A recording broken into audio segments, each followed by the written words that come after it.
నా కుటుంబం పడిన మానసిక క్షోభ, రోదన, మనోవేదన. సమాజంలో మనందరం కూడా బాధ్యత గల వ్యక్తులు. ఎందుకన్నయ్యా? ఎందుకిలా? నా కుమారుడైన రాజీవ్ మేఘన్కి పెళ్లి చేయటం, వెనకడు కోడు తుపాకి లేకపోయినా లపాకి కావాలన్నా అంట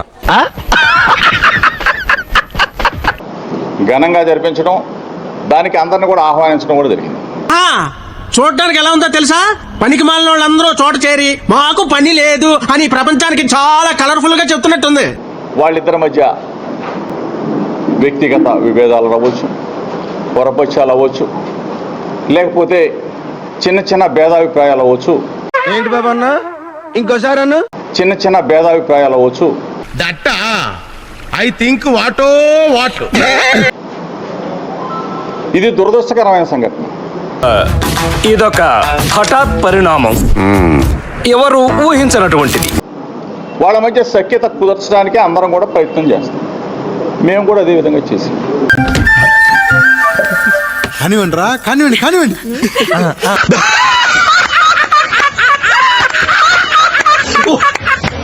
రాజీవ్ నా కుమారుడు, మేఘన నా కూతురుతో సమానం. అవునా? అబ్బా.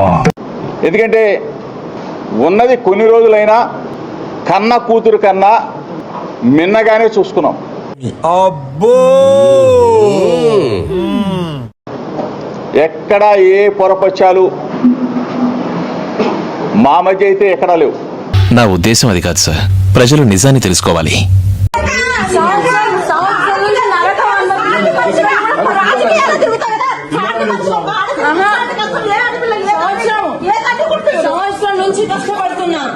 నువ్వు వేసే యాశాలకి చేసే పళ్ళకైనా సంబంధం ఉంది. సొంత కూతురులాగా నేను కానీ నా భార్య చూసుకున్నాం. నాకు తెలుసు సార్, అంతే మీకు చూపిస్తారండి. ఏం చూపిస్తావు? మీరు రండి సార్. ముందు ఒక నెలలోపు ఏదన్నా మంచి ఒక కారు ఒకటి నేను ఏదో ప్లాన్ చేస్తాను. అది చేయండి. కొన్ని డబ్బులు అంటే మరి ఇక మీరు మీ బిడ్డకి ఇచ్చుకుంటున్నట్టు మీరు ఫీల్ అవ్వాలి, కానీ వాళ్ళు బాగుంటేనంటే నేను ఏం చెప్పలేను. వచ్చింద్రా ఈవిడికి మాత్రం వేదాలు సైతాన్ని వల్లిస్తుంది. పచ్చని కుటుంబం, మంచి కుటుంబం. ఏమైందయ్యా? పచ్చని కుటుంబం, మంచి కుటుంబం. ఏది రైమింగ్ సార్? ప్రకాశం ఏంటినా? ఎంత అడ్డగోలుగా మనసుని క్షోభ కలిగించే విధంగా, మానసికంగా చంపేసే విధంగా. ఏంట్రా ఏంటి ఏడుస్తున్నావు? మానసికంగా చంపేసే విధంగా. అరే ఇటు భోజనం పెట్టి పంపించండి.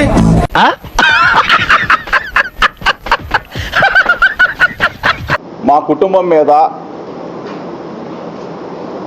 వ్యాపారం చేసుకున్న కొంతమందిని అడుగుతా ఉన్నా, ఇది మీకు భావ్యమా అని అడుగుతా ఉన్నా.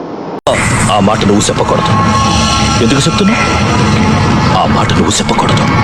కేసు పెట్టిన మేఘనమ్మకు కూడా తెలుసు, ఆమె మనస్సాక్షి కూడా తెలుసు. మనం చేసేది లంగా పని, కాంట్రిబ్యూషన్ లేదు నీది. మళ్ళీ ఊపర్సి నాకు బొంగుల కరెక్షన్లు అన్నీ చెప్తున్నావు.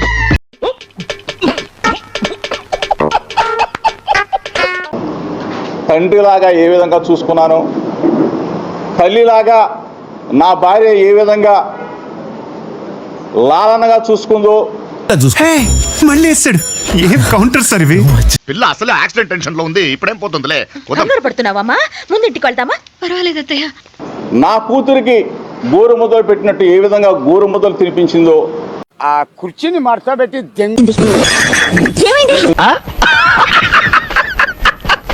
నా భార్య బైబిల్ చదివితే తప్ప అని అడుగుతాం. నాలెడ్జ్ ఈస్ డివైన్ అంటే జ్ఞానం వైన్ లాంటిది, ఎంత తాగితే అంత బలం అన్నమాట. ఫేక్ వీడియోలు, ఫేక్ ఆడియోలు ఏఐ ద్వారా సృష్టించి ఈ విధంగా చేయటం మీకు న్యాయమా అని అడుగుతా ఉన్నా. ఈ చాలా తక్కువ, ముందు చూపిస్తాడు చూడు, తట్టుకోలేవు. మానసిక క్షోభ గురి చేసి వ్యాపారం చేసి ఆ వ్యాపారంతో అన్నం తినటం మీకు ధర్మమా అని అడుగుతా ఉన్నా. అయ్యో రామా, నాకు ఐడియా తట్టనే లేదండి. What an intelligent boy. నీ అబ్బా.